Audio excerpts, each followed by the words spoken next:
Hello tout le monde, j'espère que vous allez bien. Je suis ravie de vous retrouver aujourd'hui dans cette nouvelle vidéo pour vous partager mon avis sur mes dernières lectures, d'autant qu'aujourd'hui je vais parler en termes quasiment que élogieux de mes dernières lectures, donc c'est sûr que c'est plus sympa à vous filmer ce type de vidéo que lorsque j'ai des lectures qui m'ont semblé pas terribles et que je descends en flèche. Voilà, ça ne m'amuse pas du tout.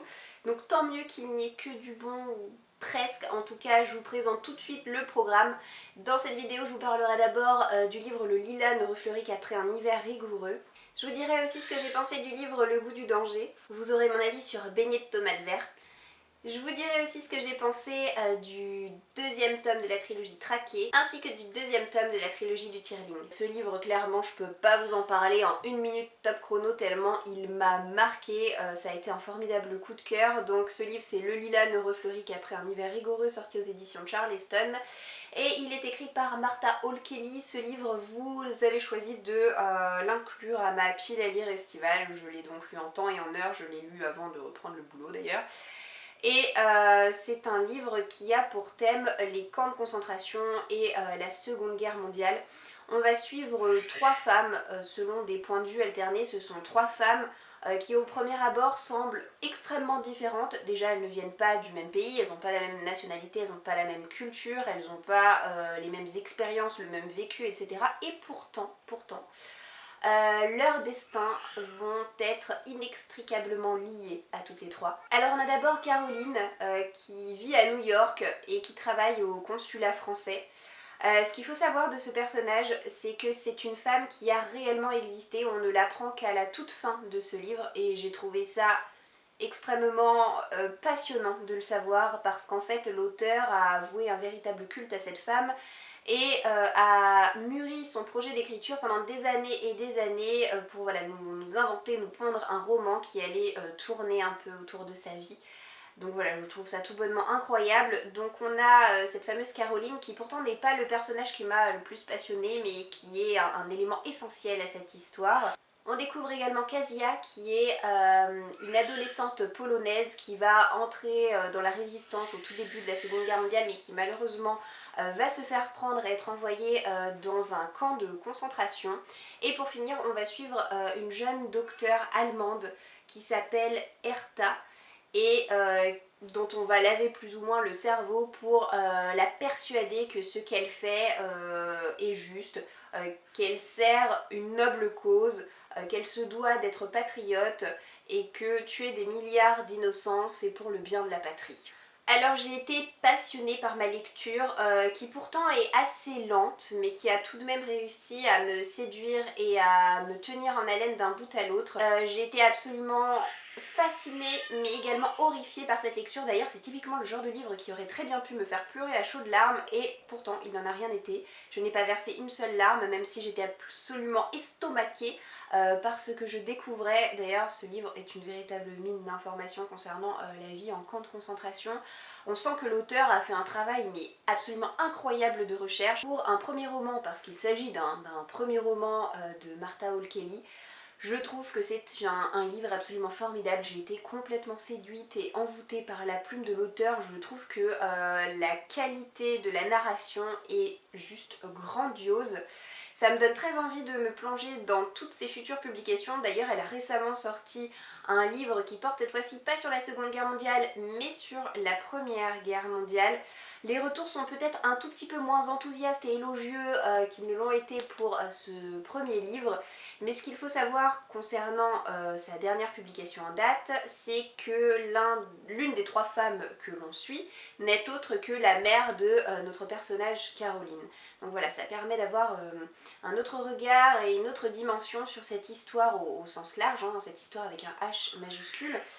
Et il est fort possible que je me laisse tout de même tenter par cette lecture ainsi que, comme je viens de vous le dire, par ses futures publications parce que après y avoir goûté, c'est très difficile de se dire bon bah maintenant voilà c'est tout, je lirai plus d'autres livres de cet auteur. Non, non, non, non, ce livre était absolument trop bouleversant pour s'arrêter là, croyez-moi. Alors grâce aux éditions Lumen, j'ai eu l'occasion de terminer une nouvelle série puisque j'ai lu le troisième et dernier tome de la trilogie d'Erin Beatty qui s'appelle La couleur du mensonge, donc ça en tout cas c'est le titre du premier tome. Et le titre de ce troisième tome c'est Le goût du danger, donc cette trilogie a le grand mérite de m'avoir plu d'un bout à l'autre. C'est-à-dire que je peux même pas vous dire quel tome a eu ma préférence tellement ils sont tous absolument palpitants. Alors c'est un récit de fantasy, notre héroïne s'appelle Sage Fowler, elle a tour à tour été apprentie marieuse, ambassadrice, fine stratège, bref, elle a énormément évolué au fil de cette trilogie et on la retrouve pour mon plus grand plaisir dans ce tome 3, dotée d'une toute nouvelle fonction de diplomate puisqu'elle va accéder à un sommet, je ne sais pas trop comment appeler ça autrement, mais qui va réunir les différents royaumes, les différentes puissances en vigueur qui s'affrontent et qui sont tous hostiles les uns aux autres et elle va tenter d'apaiser les tensions. Voilà, je pourrais pas trop vous en dire concernant cette intrigue parce qu'on est dans un tome 3, un dernier tome, je voudrais absolument spoiler personne, mais ce que je peux vous dire c'est qu'on a affaire à une héroïne qui a beaucoup évolué depuis le premier tome, depuis que c'était une jeune adolescente un peu dégingandée, un petit peu, comment dire, pas très sûre d'elle finalement.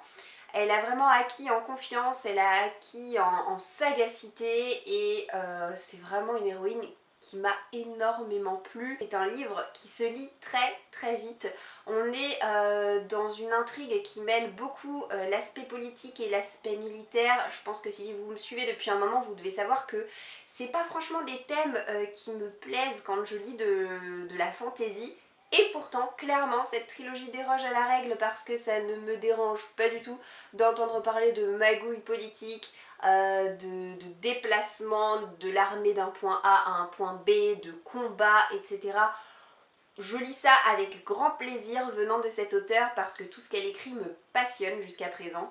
J'ai retrouvé les personnages de cette histoire pour la dernière fois mais avec un grand plaisir, sauf peut-être, je ne sais plus comment est-ce qu'elle s'appelle, Claire je crois, qui est la meilleure amie de notre héroïne et qui pour le coup dans ce dernier tome m'a déplu parce que elle rentrait en conflit perpétuel avec Sage. Je la trouvais pénible au possible, je ne l'ai même pas reconnue par rapport aux deux premiers tomes, mais tous les autres personnages en tout cas eux énormément plu et voilà, j'étais vraiment très heureuse de les retrouver comme je vous le disais pour la dernière fois. Ce livre n'a pas été un coup de cœur mais en tout cas ça a été une excellente lecture, une lecture pleinement divertissante. C'est une trilogie qui je pense restera longtemps dans ma bibliothèque parce que je prendrai grand plaisir à la relire dans quelques années. En tout cas voilà, pour ce dernier tome c'est un beau 4 sur 5. Je me suis ensuite penchée sur Beignets de tomates vertes écrit par Fanny Flagg. J'ai ce livre aux éditions J'ai lu. Alors c'est un livre que bon nombre de lecteurs et lectrices ont déjà lu, ou en tout cas s'ils n'ont pas lu le livre, ils ont certainement dû voir pour la plupart l'adaptation cinématographique. Il faut savoir que c'est un livre qui date un petit peu puisqu'il est sorti pour la première fois en anglais en 1987. Je n'étais même pas née puisque moi je suis de 89, donc c'est pour vous dire à quel point, voilà, c'est pas un livre récent, mais pourtant c'est un livre qui est un petit peu intergénérationnel, j'ai envie de vous dire, dans le sens où on en parle encore régulièrement, où il y a un peu tous les jours, comme moi, des lecteurs et des lectrices qui se disent « Allez, je me laisserai bien tenter par la plume de Fanny Flagg ». Depuis 1987, Fanny Flagg a eu l'occasion de sortir d'autres romans. Alors elle n'en a pas non plus sorti pléthore, mais je ne sais pas, elle a dû en sortir en tout cas une petite dizaine j'imagine. Les filles de la station-service, Nous irons tous au paradis, Tout le monde en parle, voilà, c'est des titres un petit peu percutants, dynamiques et qui restent en mémoire. J'ai pas lu tous ces livres dont je vous parle, mais en tout cas je pense que je les ajouterai prochainement à ma wishlist parce que j'ai bien aimé cette expérience de lecture et j'ai envie de retrouver la plume de cet auteur maintenant que je l'ai découverte. Alors, quelle est l'histoire concrètement de Beignets de tomates vertes? Et bien dans cette histoire on découvre une femme qui s'appelle, j'ai pas la mémoire des prénoms, c'est atroce, qui s'appelle Evelyne. Donc c'est une femme au foyer qui va régulièrement rendre visite à la maison de retraite à sa belle-mère. En sortant de la chambre, elle va tomber sur Nini, qui est une vieille dame qui a plus de 90 ans, qui est pensionnaire de cette maison de retraite et qui est très bavarde, et Nini va se faire une joie de lui raconter sa vie en long, en large et en travers, d'autant que sa vie elle l'a passée dans une petite ville qui s'appelle Whistle Stop en Alabama, où il y avait un café où on servait justement ces fameux beignets de tomates vertes. Et Nini au cours de sa vie a rencontré bon nombre de gens, a vécu bon nombre de choses et en fait Cette histoire, c'est l'histoire de la petite ville de Whistle Stop, c'est l'histoire de Nini, mais c'est également l'histoire de ses habitants. Alors la narration est assez particulière et c'est la raison pour laquelle j'ai mis du temps avant de me sentir pleinement investie par cette lecture, c'est-à-dire qu'on oscille sans cesse entre passé et présent, présent dans la maison de retraite avec Evelyne et Nini, et passé en découvrant la jeunesse de tous ces personnages, la jeunesse et puis même la maturité, puisqu'on va suivre des personnages de leur enfance à leur décès. Et j'avoue qu'au début je me suis sentie perdue dans cette lecture parce qu'il y a une flopée de personnages secondaires et c'est assez difficile déjà de savoir si on est dans le passé ou dans le présent. C'est assez difficile de savoir qui est qui, et puis même si ça prend un peu de temps, et bah au final tout finit par se mettre en place dans notre tête, et une fois que ça a été le cas pour moi, et bah j'ai vraiment pu profiter et savourer cette lecture comme il se doit, et j'ai trouvé l'ambiance hyper cosy. Alors que paradoxalement l'histoire parle de sujets de société, de sujets voilà, qui font pas rêver. On parle de ségrégation, on parle de violence conjugale, et c'est vrai que en terminant ce récit j'ai eu un petit pincement au cœur parce que je me suis dit voilà, ça y est, c'est fini. J'ai mis la note de 3,5 sur 5, ça a failli être un 4, mais j'occulte pas le fait que j'ai quand même mis du temps avant de rentrer dans le récit.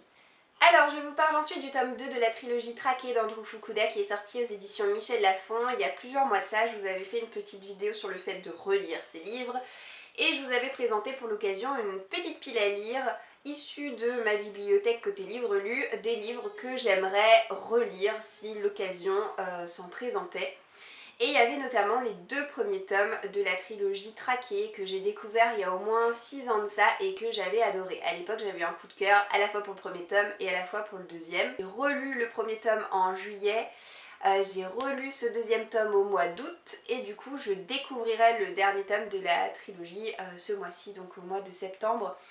Ce que je peux vous dire par rapport à l'histoire, si jamais vous avez raté mon avis par rapport au premier tome, c'est qu'on est dans un univers où il n'y a quasiment plus aucun être humain. Désormais, les habitants de la planète, ce sont des vampires. Les humains ont tous été éradiqués par les vampires, soit ils ont été dévorés, soit ils se sont transformés en vampires, ou soit, pour ce qui reste des quelques survivants, ils se cachent en infiltrant les vampires et en se faisant passer pour eux.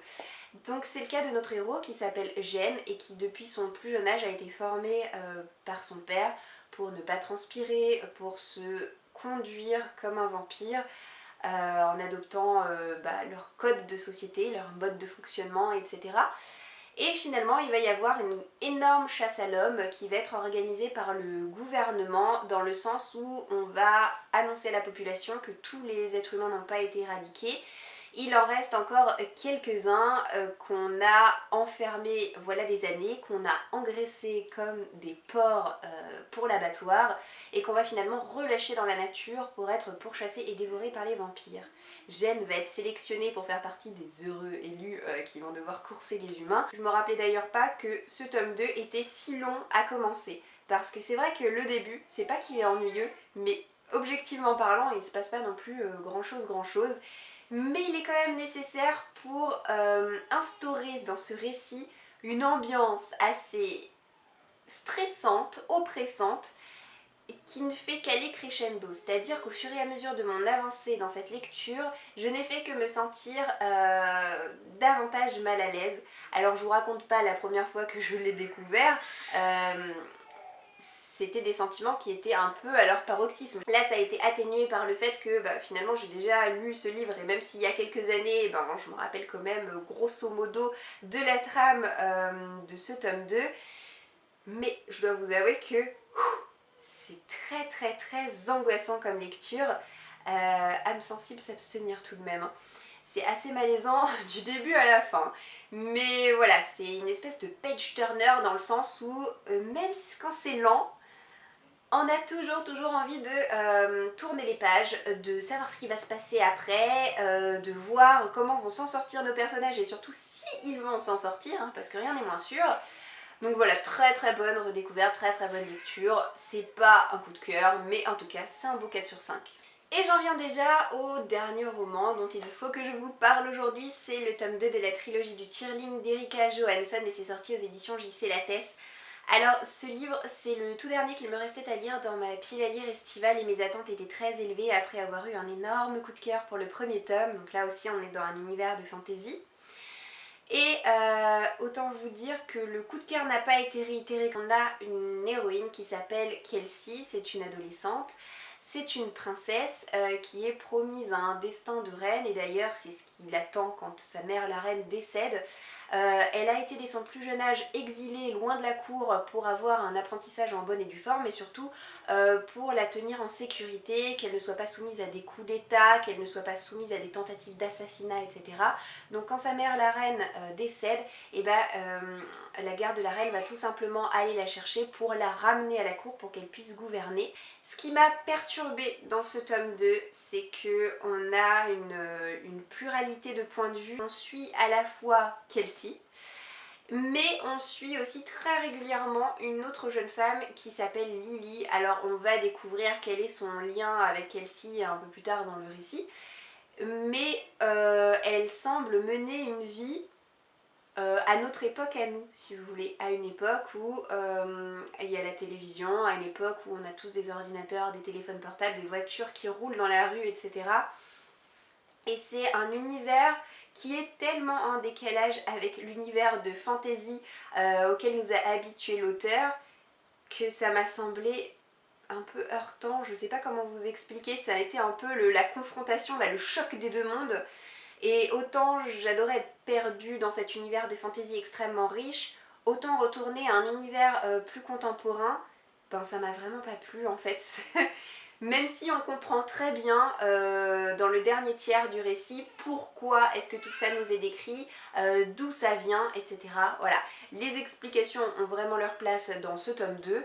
Ça c'est très très appréciable hein, parce que j'aime pas trop me poser de questions, moi ce que j'aime c'est surtout avoir des réponses. Alors Kelsey qui m'avait énormément marqué, énormément plu dans le personnage, et ben ça n'a plus du tout été le cas dans ce tome 2, j'irai pas jusqu'à dire que je l'ai détesté, mais en tout cas elle change fondamentalement.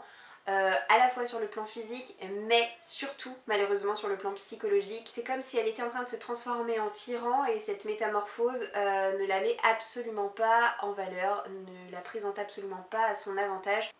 J'ai du mal à donner une note, j'ai du mal à vous dire franchement ce que j'en ai pensé. Il est pas mauvais, mais il est en tout cas extrêmement différent de ce qu'a été le début de cette histoire et cette différence m'a un peu déçue, c'est vrai. Et c'est avec ce livre que je termine cette vidéo, j'espère qu'elle vous aura plu. N'hésitez pas à me dire si vous avez déjà lu de votre côté certains livres dont je vous ai parlé aujourd'hui pour me dire en gros ce que vous en avez pensé, ça m'intéresse beaucoup. Je vous souhaite de passer une très bonne journée et je vous dis à bientôt dans une prochaine vidéo. Ciao ciao!